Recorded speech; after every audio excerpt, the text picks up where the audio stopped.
After the funeral, Edie roped off Calvin's half of the room.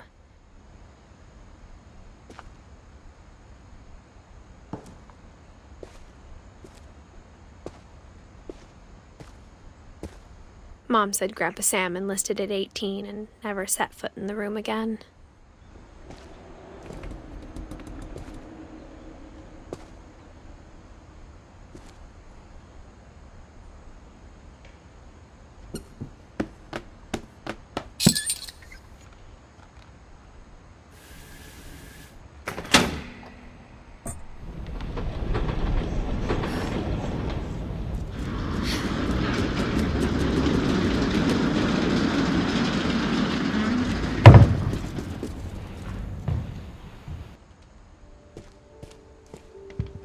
The passages were a pretty tight fit. They'd obviously been built for smaller hands and bellies.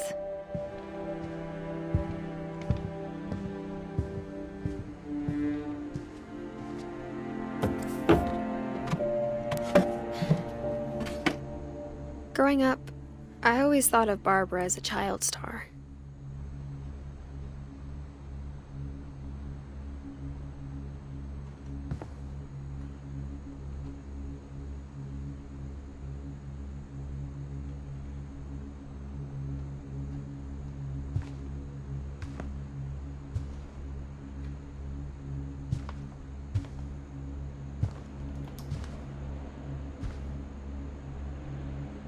I never thought about how hard it must have been for her afterwards.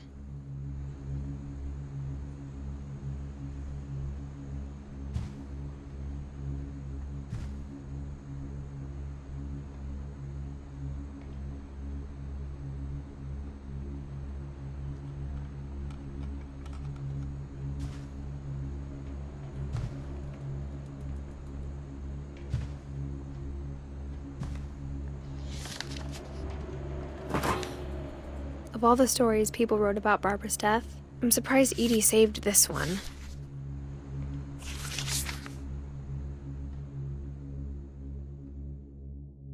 Old Jack here with another ghastly tale inspired by America's most unfortunate family. I'm calling it The Surprise Ending of Barbara Finch.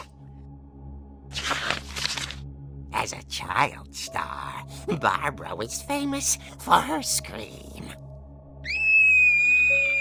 Now at 16, she was all washed up. A has-been. But in a lucky break, she'd been asked to perform her signature scream at a local convention for monster movie fans. It was just the boost her career needed. Unfortunately, her scream hadn't aged well. Getting better.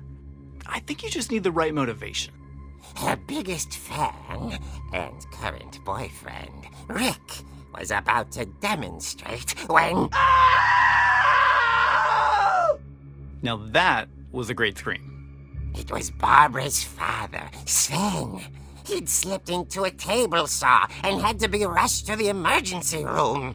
So Barbara got stuck babysitting her youngest brother, Walter. Her convention comeback was cancelled. Okay, I'm hearing frustration, but I'm not hearing terror. What if I tried... A gang of hoodlums in Halloween masks have been terrorizing Orcas Island tonight. Police are urging residents to... That came from the basement. You're right! Also, I loved your delivery on that. Why is your basement door locked? Because my dad likes making puzzles and secret passages. There's a key hidden in the music box. The secret is to keep winding and winding until finally the key pops out. Thanks, babe. I'll be back in a sec. 20 minutes later, Rick hadn't returned. So Barbara went to look for him, right on cue. She reached for the music box.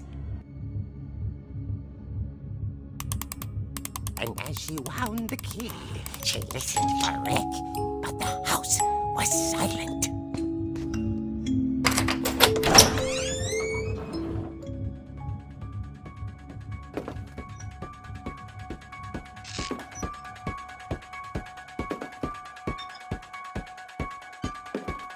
She found Rick's crutch and imagined the worst.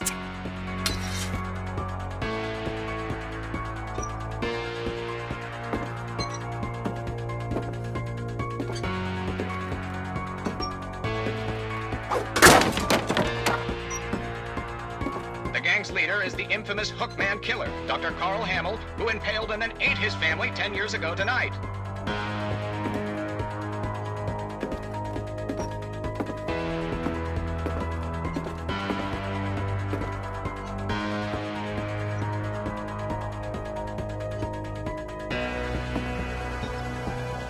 The old fridge rattled and grew still.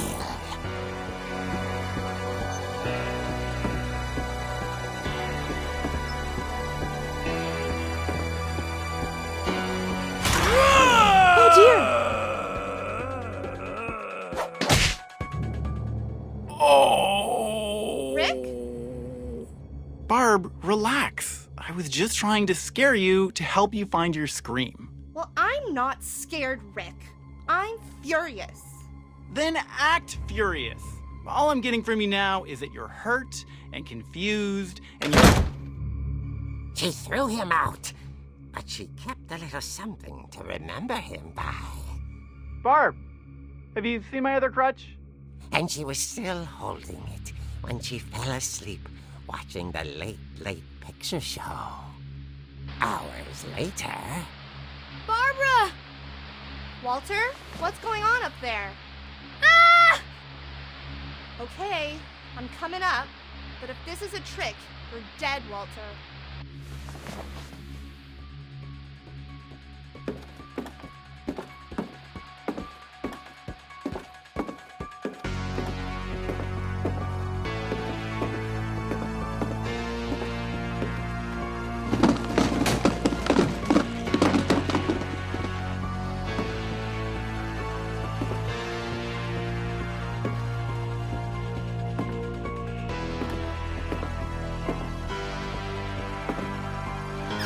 Walter, are you there? Walter had vanished, but his bedside radio was still on. Orcas Island police describe the man as 6 feet tall, with a steel hook for a hand. Residents are urged to lock all doors and windows and notify the police of any suspicious activity. Barbara turned, saw the hookman, and was speechless. He was quite smashing. And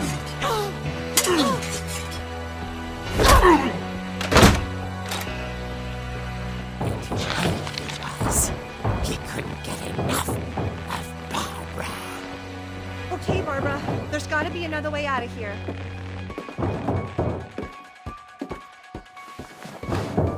That night, she played her part beautifully.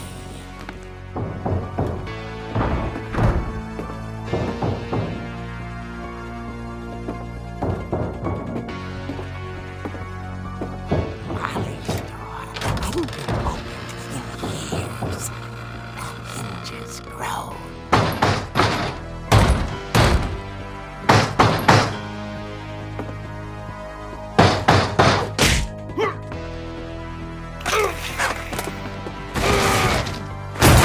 He wasn't moving, but she sensed the story might not be over yet.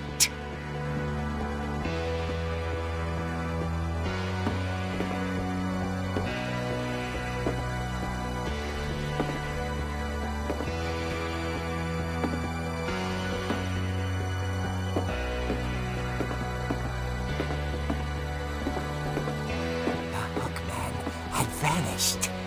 She listened for his breathing, but all she heard was...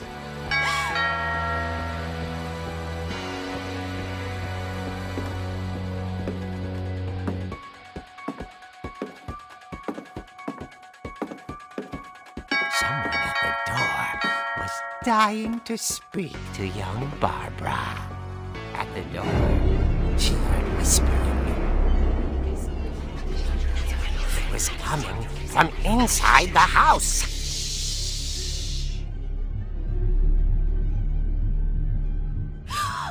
Oh dear.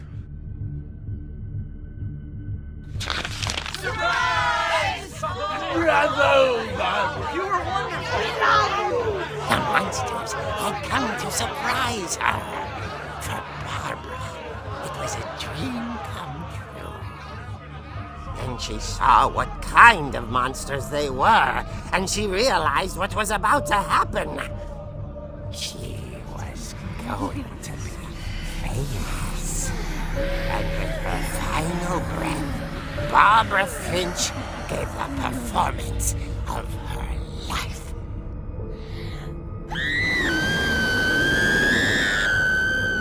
I wasn't there myself, but I hear Barbara was magnificent. Poor girl. She had a taste for stardom. But unfortunately, so did her fans. Of course, the police blamed it all on poor Rick, who disappeared the same night. And little Walter? Hiding under his bed the whole time. He took it all pretty hard, but that's another story. As for Barbara, tucked inside the music box is all they ever found of her. Her ear. Now that's what I call a real eerie tale.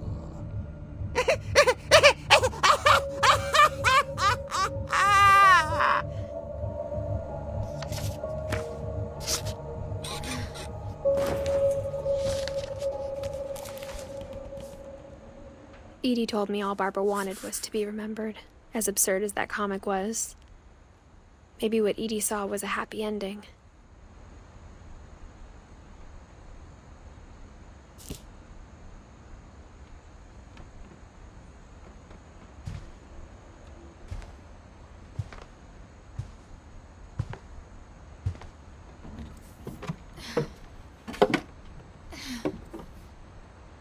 I guess now I know why Mom didn't like me playing with the music box.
Mom said the basement was off limits, unless I wanted another tetanus shot.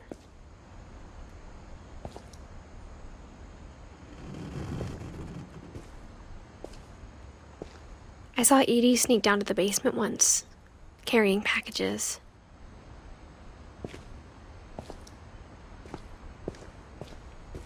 I thought maybe she was hiding presents.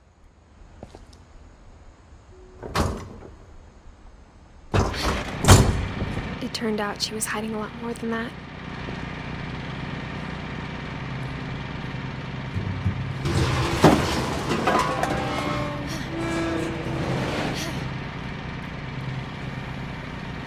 I remember asking Mom once about where Walter had gone.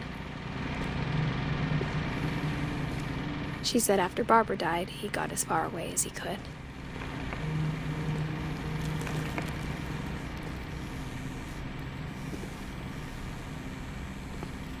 If there's a pattern in all these stories,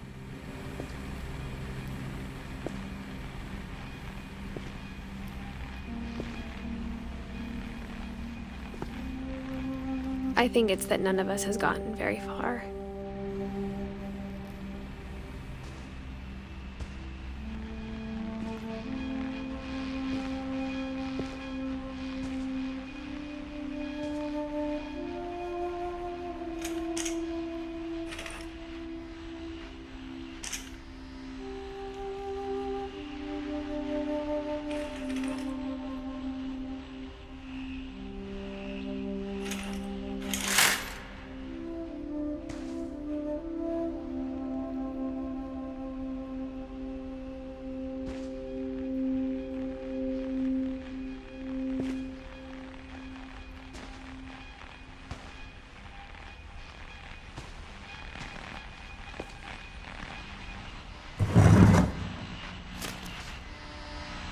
Goodbye, everyone. I can't believe I've been down here for 30 years. On that first day, after the shaking started, I didn't think I'd survive a week.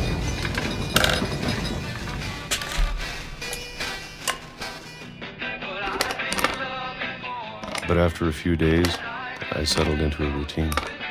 That's what kept me sane.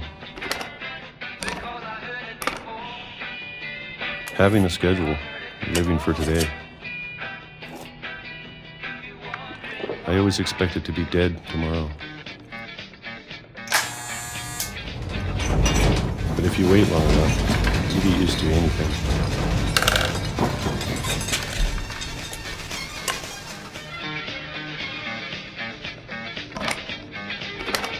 Even a monster on the other side of the door starts to feel normal. Almost friendly.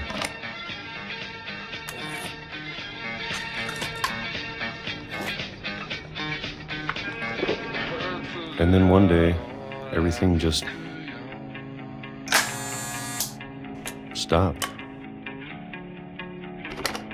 Whatever that thing was, it was gone. Maybe it got tired of waiting. Or maybe I just got tired of being afraid.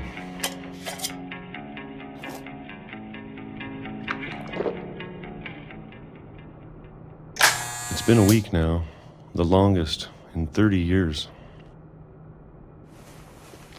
I'm done waiting. I have to leave while I still can.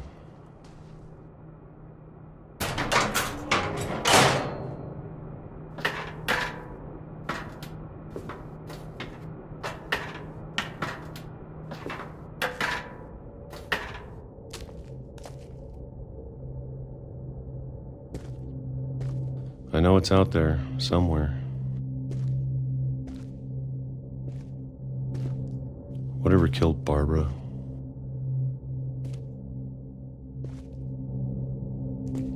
And Molly.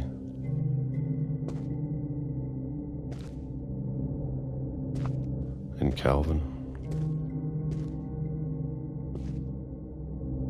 Maybe this is all a mistake.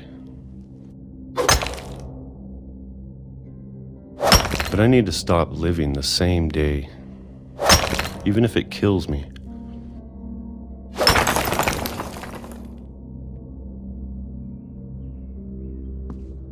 Whatever's out there, I want you to know I'm ready for it.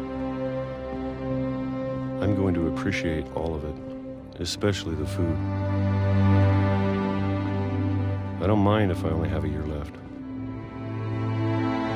or a month, or a single week. I'd be happy with one new day. I can already imagine the sun on my face.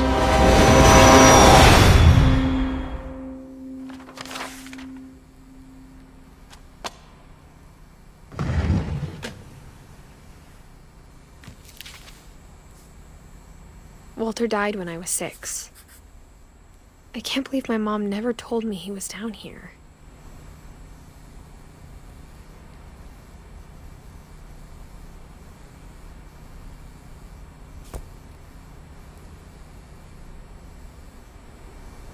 I'm sure my mom was trying to protect me.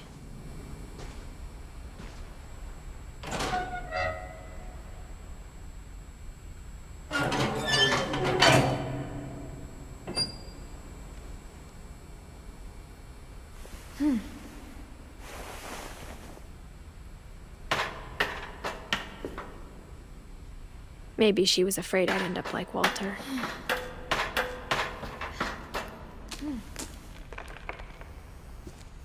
But if she never told me about an uncle under the house, I can only imagine what else she was hiding. I don't want to make the same mistakes she made. Trying to bury something that's still alive.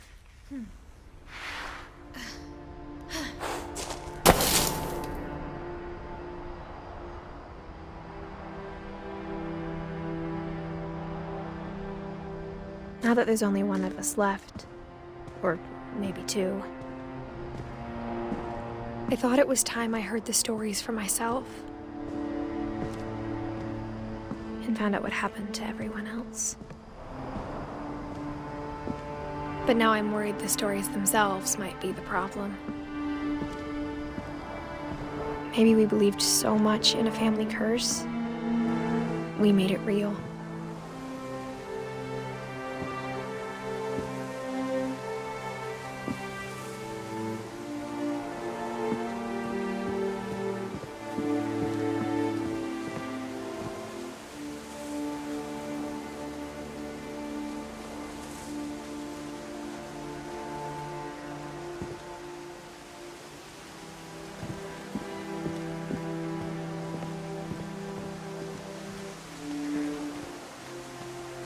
I don't know if I should even be writing this.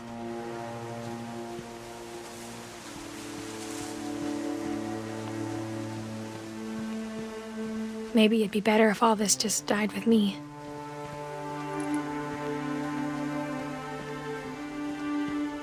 But I thought you should know about your family.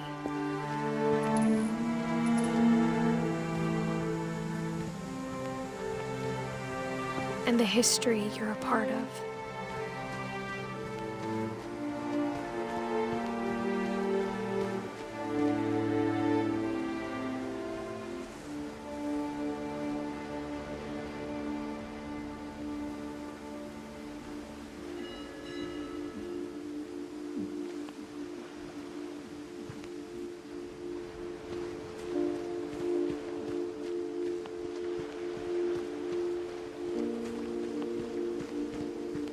Though to be honest, I feel as lost as you probably do right now.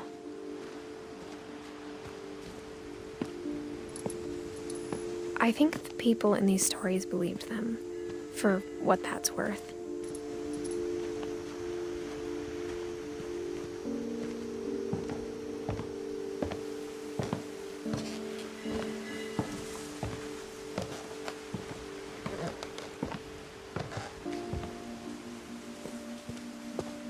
And when you look at the house, that history of imagination and stubbornness and madness, any of it seems possible.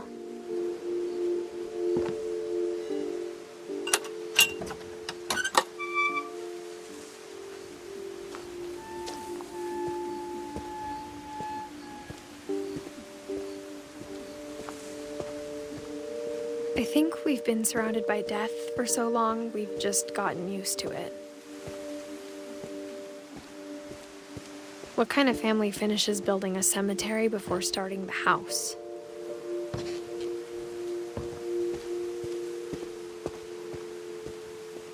It's embarrassing for me to admit this, but the pet cemetery made me more uncomfortable than the human one. 3 of the gerbils are mine, and 2 had been my fault.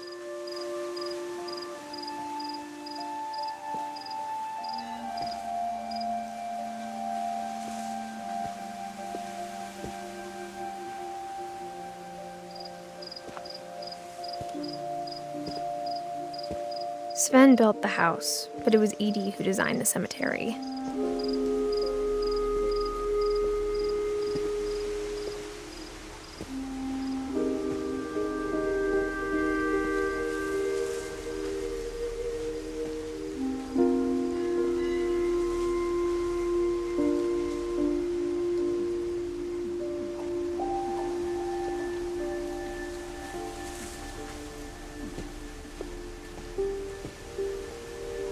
I'm sure Odin's monument had been Edie's idea. My mom was always trying to move on, but for Edie, the past never went away.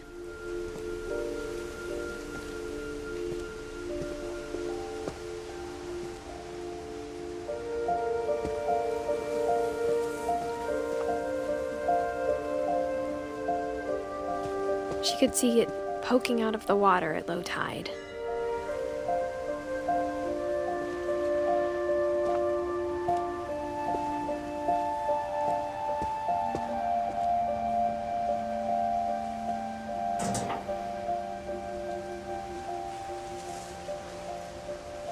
Edie said she dreamed about the old house every night.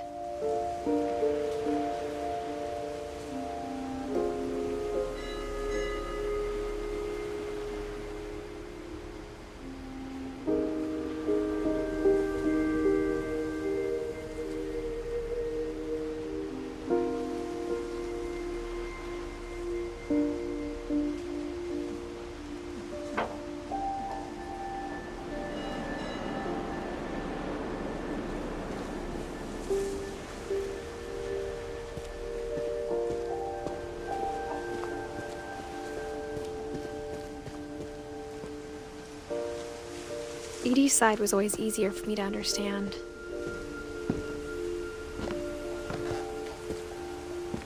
But the older I get, the more I can see where my mom was coming from.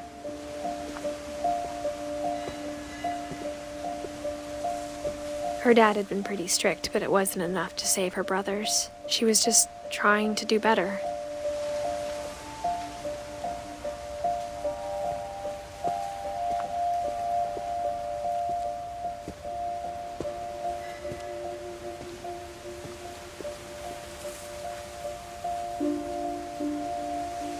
She lost 2 of her brothers, just like I did. I get why she tried so hard to protect us.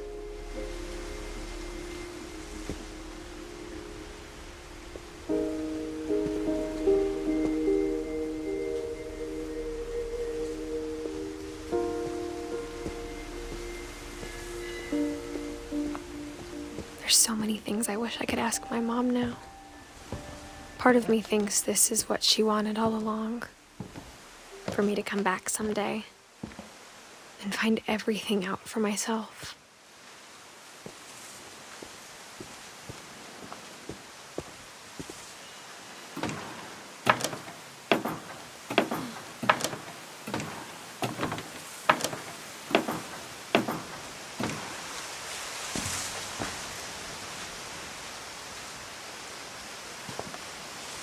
But looking back on it now,